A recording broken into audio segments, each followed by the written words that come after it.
Então, essa é a metodologia ativa, né, escolhida para o trabalho, tá? Então, é aprendizado baseado em problemas, tá? Um dos experimentos, são 12 experimentos, né? O experimento da seringa e o experimento da garrafa, tá? Então, o problema inicial, né, a gente vai definir o problema inicial como a questão da lei de Boyle, né? E depois a lei de Charles, né, no experimento da garrafa, né? As hipóteses do grupo a respeito dos experimentos, a investigação prática, tá? Vai ser a montagem dos experimentos, a discussão, estudo e a explicação final. Por que o PBL, né, que é o aprendizado baseado em problemas? Ele tem baixo custo, trabalho em grupo, protagonismo discente, né, e construção conceitual.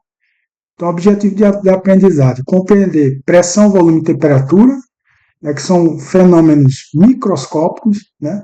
E aí, a partir da observação dos macroscópicos, né, as medidas macroscópicas, a gente consegue ter uma representatividade no modelo microscópico. Explicar qualitativamente a compreensão e aquecimento do gás, né? E comunicar conclusões com base em evidências. Tá?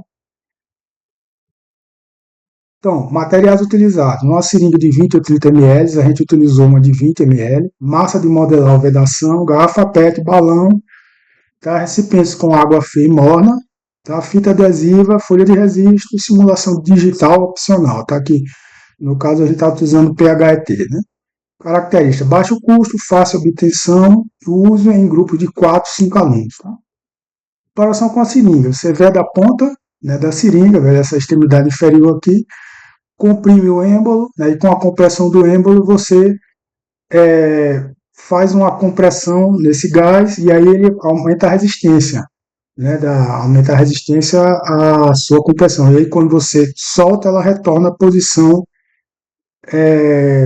retorna à sua posição inicial, tá?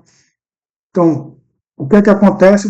Quando você aumenta a pressão, né, o volume diminui, né? Então, aquela lei, assim, inicialmente a gente não vai apresentar isso aos alunos, mas que o produto da pressão pelo volume, ela é uma constante, né? É igual a nRT. Já, já que esse processo ele ocorre a temperatura constante. Então, a pressão aumenta quando o volume diminui. Comparação com garrafa PET e balão. Aqui você tem a lei de Charles, né? Onde você tem a relação entre aumento da temperatura é, e ocorrendo uma pressão constante. Então, aqui você ocorre uma pressão constante, essa superfície móvel aqui que representa o balão, ela vai aumentar. Quando você esfria, ela diminui, né? Diminui a agitação interna do gás, né? Que é o oxigênio aqui, entre os oxigênio e nitrogênio, gás carbônico também.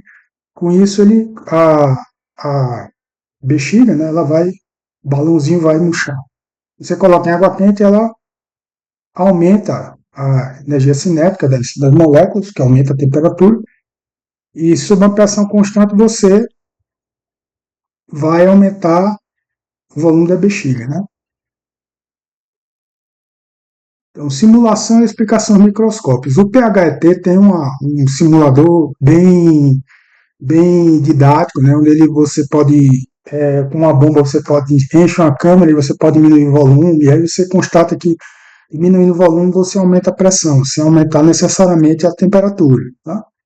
Então, como a gente viu, PV é igual a nRT, a energia cinética é 3,5 de kT, né? Pressão resulta das colisões, né?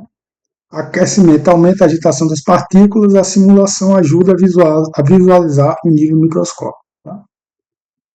Então, resultados esperados, tá? Compreensão qualitativa da pressão, volume e temperatura, associação entre temperatura e movimento microscópico, maior engajamento e participação, porque os alunos eles acabam se empolgando, né? E mexendo, colocando a mão na massa mesmo para fazer experimento, e com isso eles acabam se motivando. Argumentação com base em evidências. Avaliação, hipóteses iniciais, registro das observações, resposta ao problema norteador e socialização em grupo, né? Porque a ideia é que você, com 4 ou 5 alunos, você consiga fazer com que haja uma interação maior e, inclusive, um processo social, né? De troca de ideia, de um conhecer um pouco mais o outro.